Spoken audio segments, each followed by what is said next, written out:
te dissesse que a maior atrocidade visual já cometida contra um mascote dos videogames não foi culpa dos americanos, você acreditaria? Não sei. Esqueça tudo que você leu em fóruns de internet ao longo dos anos. Aquele Mega Man bombado, com queixo quadrado de lenhador e ombros de geladeira, não foi um erro de apropriação indevida de uma produtora ocidental que não conhecia o material original. Na verdade, o próprio criador do personagem interveio pessoalmente e elaborou esboços específicos para o mercado ocidental em seu tempo livre. Acredite se quiser, a culpa pela distorção do design original foi do próprio Japão. Tudo para driblar a censura e vender boneco de plástico.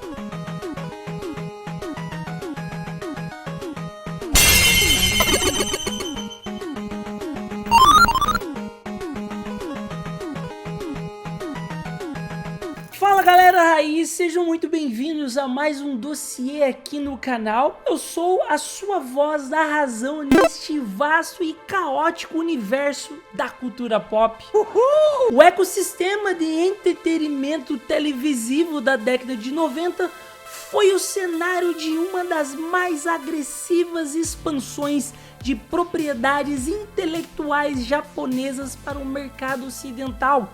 E a adaptação animada de Mega Man, que no Japão atende pelo nome original de Rockman, é o nosso estudo de caso definitivo de hoje.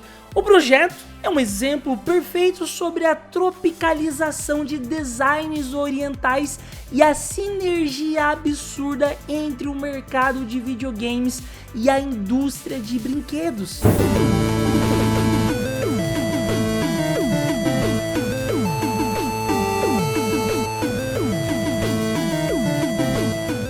Pega sua bebida favorita e vem comigo entender como uma equipe forjou uma engrenagem central de marketing, unindo filosofias criativas inteiramente opostas. Para entender como o nosso robô azul favorito virou um rato de academia, precisamos olhar para as raízes. A franquia Mega Man estreou nos videogames em 1987, no amado console Famicom, conhecido por nós como Nintendinho ou NES. A concepção original é creditada ao designer Akira Kitamura e ao artista Keiji Inafune. Eles estabeleceram um conceito de um robô super-herói com proporções infantis, com a habilidade de assimilar os poderes de seus adversários derrotados.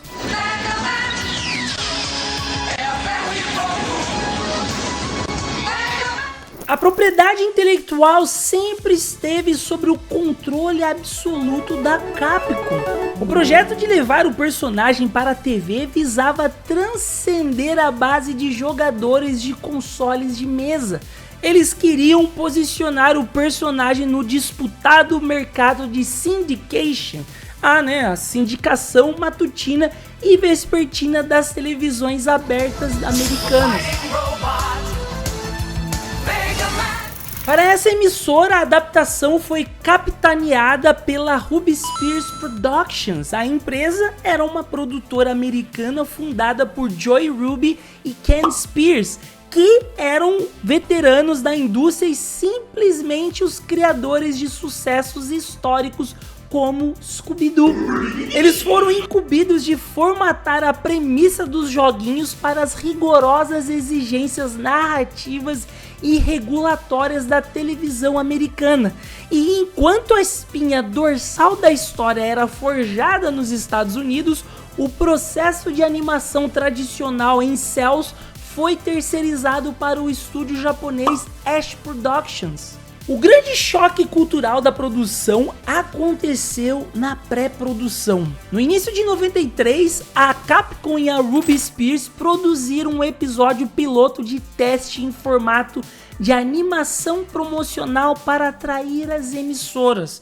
O design de personagens nesse material era estritamente fiel à arte original de Kenji Inafune, para os jogos de NES, apresentando um Mega Man com proporções infantis. Só teve um pequeno problema. O vídeo promocional foi testado em grupos focais com crianças americanas no final de 93 e a reação à estética infantil foi totalmente negativa.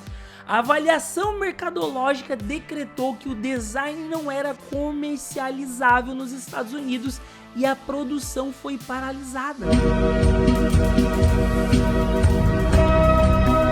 A inteligência de mercado americana ditava que as crianças não queriam personagens que parecessem com elas mesmas. Elas consumiam entretenimento protagonizado pelos adultos poderosos nos quais desejavam se transformar. Era a era do herói aspiracional, ditada por propriedades como G.I. Joe e He-Man. Pelos poderes de Grayskull! Além disso, havia a censura das emissoras, tá? No início dos anos 90, era considerado inadmissível pela Broadcast Standards e Practice retratar um protagonista com feições de uma criança pequena, empunhando armas e engajando-se em combates de fogo. Para contornar essa censura, todos os membros do elenco robótico precisaram ser drasticamente envelhecidos. E foi aí que Kenji Inafune pegou seu caderno, redefinindo o Mega Man com ombros largos, joelheiras pronunciadas, uma mandíbula definida e uma postura bélica condizente com a linha de G.I. Joe. A Ro, que originalmente era uma robô doméstica de vestidinho bucólico, foi reimaginada como uma jovem adulta atlética de macacão tático. A Ruby Spears apenas executou o que o criador mandou. Fazer desenho animado não é caridade, galera, é business. E a economia dessa produção era insana. O vídeo da prospecção comercial distribuído em 94 detalha abertamente as cifras. A Capcom e seus parceiros garantiram a produção com um orçamento colossal de $300 mil por episódio. Here we go. Money talk. Isso colocava a série no escalão superior das produções da TV aberta da época, mas esse alto custo de produção, que bateu quase $4 milhões apenas para a primeira temporada, atrelou o destino da série inteiramente ao sucesso do licenciamento. A premissa comercial explícita era que o programa funcionaria como ponta de lança para um massivo programa de licenciamento de produtos e brinquedos. I'm Dr. Wily. My robots and I will control the world as soon as we get rid of that blue dweeb Mega Man and his Robo Dog Rush. Bomb Man, make sure they have a blast. What? Mega Man's taking over the bomb? Cut Man, watch out. Mega Man can use your own power against you just like that. Okay, Mega Man, can you stop Proto Man and Guts Man at the same time? I don't think so. Mega Man, collect them all. E falando em sobreviver no mercado, se você está gostando desse dossiê sem filtros, usa aquele seu canhão de plasma, botão de like, sei que vocês me entendem, se inscreve no canal e ativa as notificações, ou o Dr. Willy vai reprogramar o seu algoritmo para só te mostrar gameplay ou canal ruim. A escolha é sua. A busca desenfreada por dinheiro gerou um dos episódios mais surreais de todos os tempos. O 26º episódio da série, intitulado Mega X, exibido em dezembro de 95, esse episódio atuou como um veículo direto de promoção cruzada sobre a subfranquia Mega Man X no Super Nintendo, apresentando os personagens X, Violent, Spark e Mandrill em uma trama de viagem no tempo. Droga! Willy e Mandrill sumiram! Mega Man, Roll, vocês estão bem? Eu acho que o Rush vai precisar de alguns reparos. Eu posso conviver com os meus danos. Quem é ele? Eu sou o Mega Man X, Dr. Light. O senhor me criou. Ele foi delineado conceitualmente como um piloto backdoor, um teste de audiência embutido no show para avaliar uma possível série animada focada exclusivamente no universo de Mega Man X, e os escritores americanos distorceram completamente o cânone. Na obra original de SNES de 93, o X é um robô com livre-arbítrio ilimitado, emocionalmente suscetível e inerentemente pacifista. No episódio da Ruby Spears rolou uma inversão filosófica de temperamento. X é retratado como um exterminador militarizado, austero e excessivamente mecanizado em sua personalidade. Para que o roteiro funcionasse em apenas 22 minutos, os produtores recorreram à fórmula da clássica dinâmica de detetives policiais, forçando o policial durão do futuro a trabalhar com um parceiro bem-humorado. Como a internet nos anos 90 era tudo mato,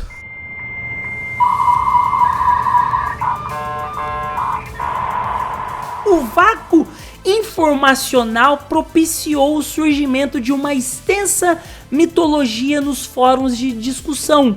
Vamos aqui desmantelar algumas mentiras contadas pelo fandom. Primeiro mito, galera: o desenho foi cancelado por baixa audiência. Falso, tá bom? A série concluía sua exibição em janeiro de 1996 e apresentava classificações de audiência consistentes e frequentemente altas, tá? Então, o cancelamento ocorreu porque a matriz da Bandai decretou o corte do suporte financeiro à franquia. As vendas da segunda linha de brinquedos, a Séries 2, sofreram uma retração profunda no varejo. Naquela época, animações de ação funcionavam como infomerciais estendidos. Se o brinquedo não vende, o desenho morre. Segundo mito: o boneco do Bomberman foi banido por causa do trágico atentado de Oklahoma. Essa é pesada, mas é falsa. Os fãs associaram uma coincidência trágica a um problema logístico. Não existe nenhum registro oficial de embarque logístico ou recall nas prateleiras documentado, tá? A figura do Bomberman é o item mais raro da coleção apenas porque foi enviada nos últimos lotes da Séries 1, exatamente quando as linhas de montagem da Bandai estavam sendo encerradas. Terceiro mito: transformar o Proto-Man num vilão foi ignorância da produtora ocidental. Falso de novo. Na cronologia dos jogos, Proto-Man opera como uma moralidade cinzenta e é um aliado circunstancial. A mudança para a vilania pura foi deliberada. A TV americana demandava um rival sombrio e recorrente, como o personagem Bass, que faria essa função. Só foi introduzido em Mega Man 7 no final de 95. Ele não existia durante a elaboração dos roteiros em 93 e 94. Os produtores usaram o Proto-Man de propósito para preencher esse vácuo dramatúrgico e criar conflito fraternal. Nada mal, irmãozinho. Tem andado praticando, é isso, é? Espera aí, era 100 anos. É que ninguém lhe disse, irmãozinho, que robôs honestos duram menos. E o quarto mito da nossa lista: a Roll virar uma guerreira destruiu o personagem original que só limpava o laboratório. Bom, na verdade, a evolução proativa dela na animação, munida de um braço aspirador de pó convertido em canhão, refletia uma vontade do próprio criador. O Kenji Inafune registrou que sua intenção original era permitir que Roll fosse jogável em modo cooperativo já em Mega Man 2 lá em 1988. Essa ideia só foi vetada por limitações técnicas do console de 8 bits e pelo receio conservador dos executivos japoneses da época. A Ruby Spears só deu para Roll a justiça tática que o pai dela sempre quis. O legado dessa colaboração frequentemente é jogado de escanteio pelos puristas, mas sua relevância, galera, é inigualável. O desenho representou a validação final da relevância do mascote no ecossistema de entretenimento. A exposição midiática posicionou o herói temporariamente no mesmo degrau de percepção cultural de ícones hegemônicos como Sonic e Mario. A onipresença da marca facilitou a migração da base de jogadores do Nintendinho para Super Nintendo.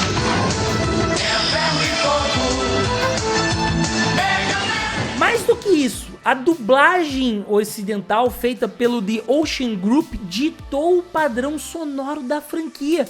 O trabalho de Ian James Corlett como Mega Man e Scott McNeil como Dr. Wily definiu uma expectativa tão permanente que a Capcom recontratou esse estúdio mais de uma década depois para dublar o jogo Mega Man Power Up no PSP em 2006. The one and only, the brilliant scientist, Dr. Wily.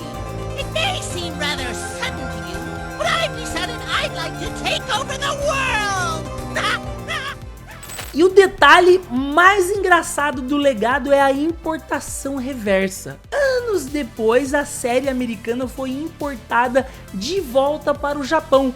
Empacotada com o nome de Rockman USA, ela foi transmitida pela TV Tóquio e até disponibilizada via streaming pelo Amazon Prime Video em 2024. O público japonês consumiu aquilo pelo puro valor de novidade sociológica, observando fascinado como o maquinário americano consumia e distorcia a cultura popular no Japão. Olha, antes da gente encerrar por aqui, precisamos falar sobre os pequenos acidentes de percurso. Você já reparou como a abertura do desenho é incrivelmente fluida, galera? É muito boa, enquanto os episódios parecem rodar a 2 quadros por segundo. Os fãs chamam isso de abertura enganosa. A Ruby Spears pegou toda aquela animação primorosa e ricamente rotoscopada do piloto rejeitado, mascarando o design infantis de 93 e recortou tudo para enfiar na abertura, mascarando o baixo rendimento financeiro do estúdio na hora de fazer o episódio regular. O miserável é um gênio!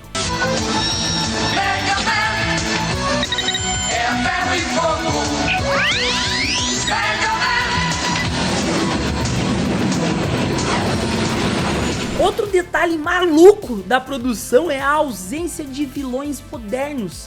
A exclusão generalizada dos chefões de Mega Man 5 e Mega Man 6, cujos designs eram mais recentes, ocorreu porque a Ash Productions usou documentações geradas no comecinho do projeto para otimizar custo. Por isso, Gutsman e Cutman, que eram piadas recorrentes, apareceram em todos os 27 episódios finalizados. Se o dinheiro da Bandai não tivesse acabado, nós, galera nerdola, teríamos uma terceira temporada. O levantamento historiográfico aponta para um roteiro aprovado chamado Museum of Robots, onde Dr. Wily atacaria um museu. Isso era a desculpa perfeita da TV sindicalizada para justificar a inserção de robôs desativados de jogos antigos, economizando cenários e criando a chance perfeita para vender brinquedos velhos com moldes reaproveitados. A série animada do Mega Man foi uma máquina corporativa moendo arte e adaptando conceitos para tentar agradar um público que nem entendia direito a origem do que estava consumindo. Foi um surto coletivo?